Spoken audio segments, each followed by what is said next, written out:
footsteps on the roof. There's a twinkle in my eye. I hear footsteps on the roof. There's a twinkle in my eye. How is everybody doing today? Welcome to episode 7 of Year Round Tree, the Christmas All Year cast. I am your host, Nikki P., here with my lovely wife and co-host, Lizzie. How are we doing today? There. I'm very well. I am sitting here as Lizzie strokes the kitty. I am stroking the kitty. Drinking what I'm calling liquid coal. Okay. Okay? This is some eggnog, brandy, and activated charcoal. Classy. Yeah. That'll be good for what ails you. Yeah. It's good to make my teeth look like little nuggets of charcoal. I mean, that too. And then tell the daughter I'm Krampus. They'll probably be really clean once you actually rinse them off, though. You think so? Maybe. I don't know. It's supposed to be good for that or something. I am rocking the mulled wine over here. You just like mulling stuff. I do. I really mulling stuff over. Interesting. It's classic. All right, well, you know, as you get the cat there, what's kind of funny is you have this sweater on. It looks like you got a bunch of snowmen giving you a hug. Yeah, well, I couldn't resist the image. Why not? Because who doesn't want to be hugged by a bunch of snowmen? I mean, it sounds cold to me, but it's a sweatshirt, so I get the point. They're really fuzzy snowmen on the sweatshirt, so yeah, I wear. Yeah, they are. I like this Santa Claus thing you got going on. It's like one of those tuxedo shirts, but it's Santa style. I dig it. That's the kind of thing I'd wear. It is classy. It is classy. Well, I'm gonna hate to do this, Kitty. You gotta go because Mommy's not paying attention to her mic placement with you standing here. Take a hike, cat. So, all right. Well, enough of the banter. Today we're talking about a little blast from our childhood. Yeah, little Nicktoons action. Indeed, we are going back to season 2, episode 7 of Hey Arnold, and the episode is Arnold's Christmas. Yeah, I forgot a lot about this episode, apparently. I forgot a lot about a lot of things, Liz. Not how much I love Hey Arnold, though. No. That part I remembered, and I remembered enjoying this episode. I just didn't remember, what an emotional sucker punch this whole episode It is really, really awesome. In general, the thing, which is the TV show I'm watching right now, Future Man, is much better at this. I miss the days when people could make social justice positions without being overtly, I guess, without being so overt and subjugating storyline for it. There was a little subtlety and a little bit of actually just putting it in the story. Yeah, but anyways, so my first note is I miss Hey Arnold. It's kind of amazing what kind of stuff they tackled in this show. I mean, it was legitimately a kids show, and we enjoyed it. It was super diverse too. Yeah, it just they went there, all sorts of places. Oh goodness! Relationships and money and political unrest and and without being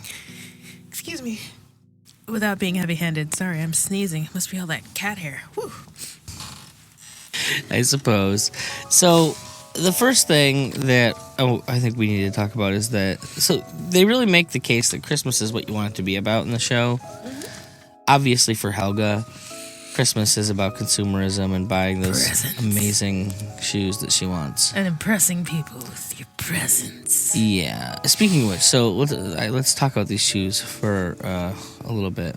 Yeah. Nancy Spumoni. Okay. Do you find we watched an episode the other night with Dino Spumoni, right? This is why I also think that he's designed to be specifically a Frank Sinatra kind of character. Well, no, that's what exactly I was thinking. Yeah. Well, but I mean, this is another layer to that. boots.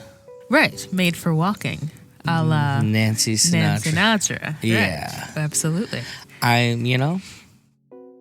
just think that that's more than coincidence. Oh, I would agree. That's absolutely an in joke there. As we found out, one of the actual director, one of the directors on the show is one of our kids show heroes, and they had a lot of in jokes. They made a lot of clever points in these shows.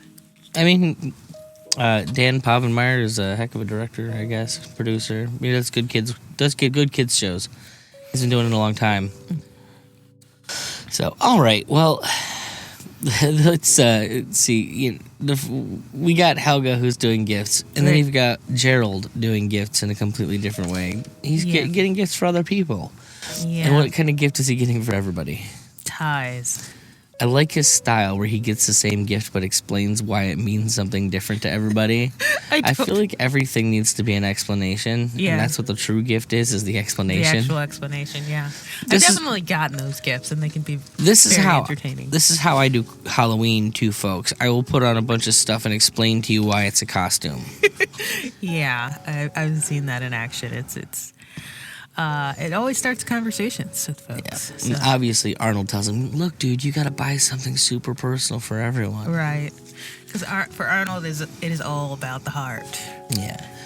Anyway, so Arnold gets back to his house or whatever at some point today and decides they're doing a... Secret Santa. Yes. Yeah. And we'll gloss over the asshole tenant that tries to get everyone to give him gifts. Eventually it lands on Arnold gets Mr. Win. Yes. Which, based on the way they talk of the story, I'm going to assume is a man from North Korea. Yeah, they don't spell it out again with the not being... It could have been Vietnam. It could be any number of places. But yeah, he is from an Asian country that had some political unrest, and because of that... as a young man, he shipped off his daughter to save her. Right.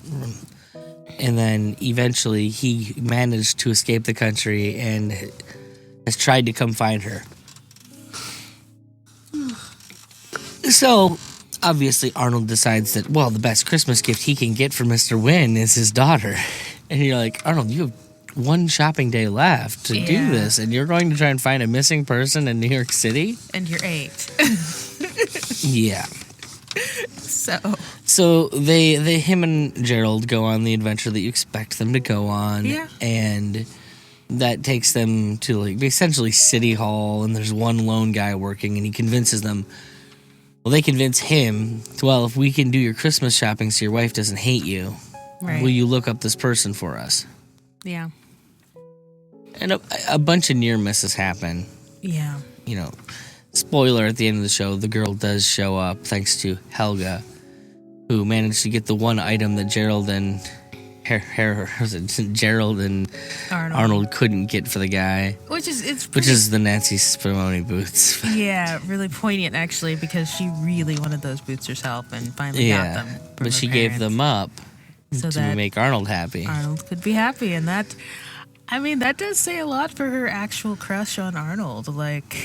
I know. She backs that stuff up. She genuinely cares for Arnold and doesn't understand how to articulate that. She's got issues, but she does really care for him. Well, look at how crappy her parents are. Yeah, this is true. They're blatant consumerists, and her mom's clearly an alcoholic. Yeah. Who's pickled as fuck in every episode.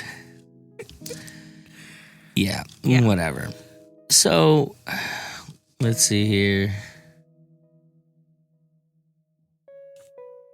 So Arnold makes the comment in here, you'd need a miracle to get a present like that. Well, it's Christmas time. What better time for a miracle?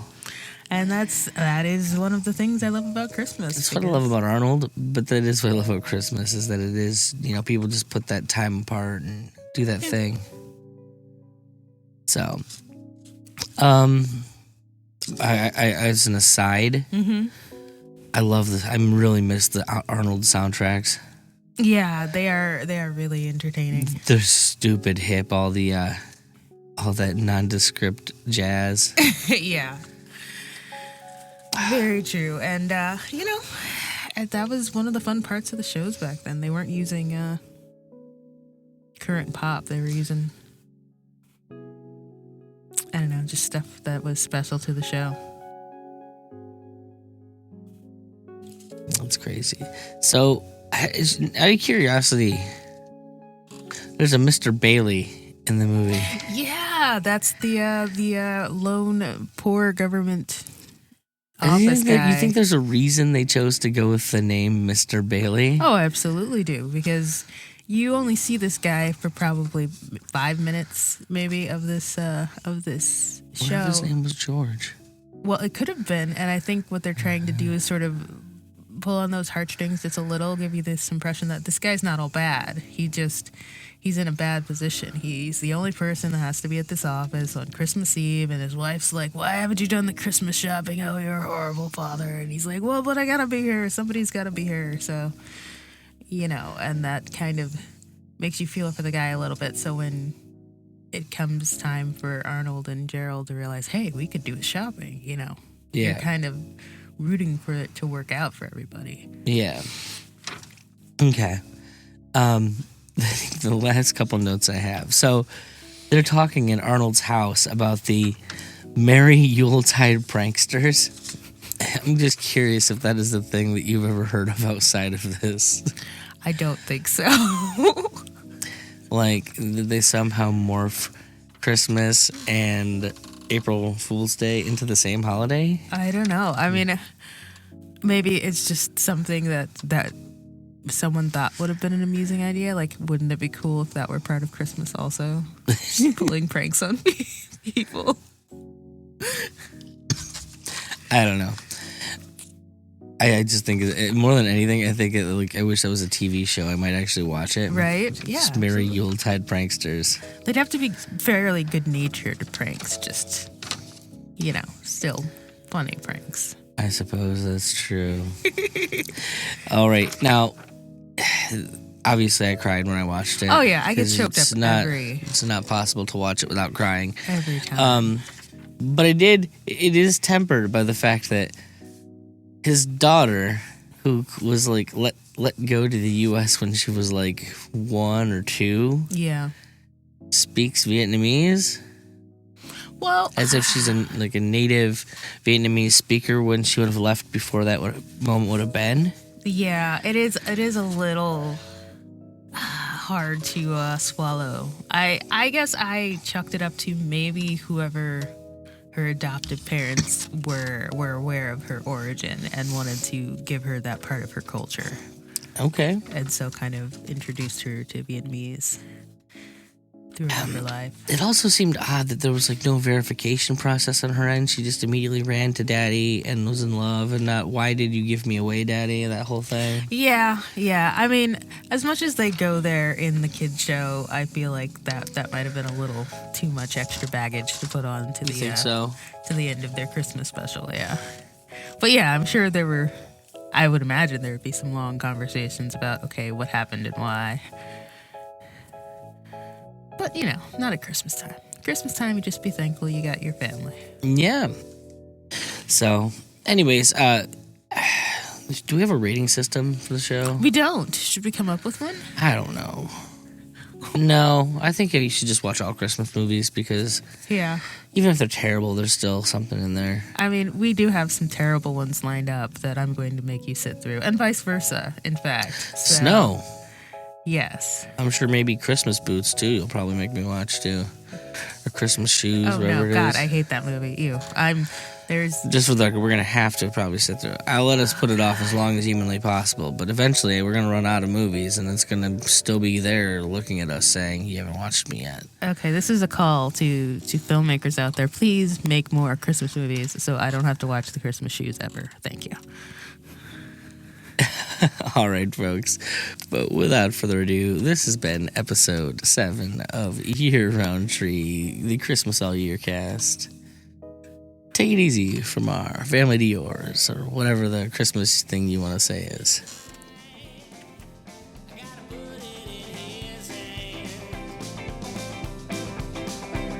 Gotta plate these cookies up.